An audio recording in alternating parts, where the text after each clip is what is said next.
আর কিছুদিন পরই আসছে বৈশাখ। পুরনো ক্যালেন্ডারের শেষ পাতাটা উল্টে যাবে, নতুন একটা বছর দরজায় কড়া নাড়বে। কিন্তু বলো তো, বছর বদলালেই কি জীবন বদলে যায়?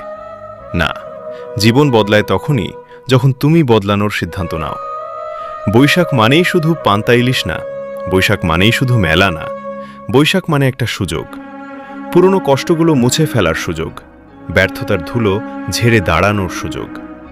গত বছরটা হয়তো ভালো যায়নি, হয়তো অনেক স্বপ্ন ভেঙেছে, হয়তো মানুষ ছেড়ে গেছে, হয়তো পকেট খালি ছিল, হয়তো রাতের পর রাত কেঁদেছ চুপচাপ। কিন্তু মনে রেখো, বৈশাখ আসে ঝড় নিয়ে, আর সেই ঝড়ই পুরনো সব আবর্জনা উড়িয়ে দেয়। তোমার জীবনেও সেই ঝড় দরকার, যে ঝড় তোমাকে নতুন করে গড়বে, যে ঝড় বলবে তুই হারিসনি, তুই শুধু একটু থেমেছিলি।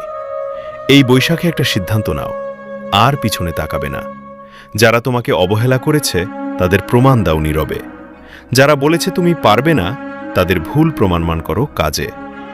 নতুন বছরের প্রথম সকালটা শুধু শুভেচ্ছা দিয়ে নষ্ট করো না। নিজেকে একটা কথা দাও, এই বছর আমি বদলাবো, এই বছর আমি হাল ছাড়ব না, এই বছর আমি নিজের জন্য বাঁচব। বৈশাখের রোদ যেমন তীব্র, তেমনই তীব্র হোক তোমার ইচ্ছা শক্তি। বৈশাখের ঝড় যেমন শক্তিশালী, তেমনই শক্তিশালী হোক তোমার মন।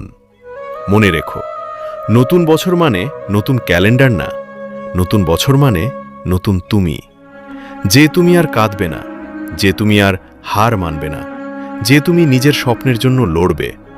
কিছুদিন পরেই বৈশাখ আসছে, তুমি কি প্রস্তুত? পুরনো কষ্ট ছেড়ে নতুন হাসি ধরতে, হারানো সাহস আবার ফিরে পেতে, নিজের জীবন নতুন করে শুরু করতে? তাহলে আজ থেকেই শুরু করো, কারণ বৈশাখ শুধু দরজায় নয়, বৈশাখ আসছে তোমার জীবনে। এই বৈশাখে বলো, আমি নতুন, আমার স্বপ্ন নতুন, আমার সাহস নতুন, আমার জীবন নতুন। শুভ নববর্ষ। নতুন বছরে তুমি বদলে যাও, দুনিয়া নিজে থেকেই বদলে যাবে। আর আমার নতুন অপ্রকাশিত শব্দ চ্যানেলটাকে অবশ্যই সাবস্ক্রাইব করবেন। ইতি, তোমাদের সম্পদ ভাই।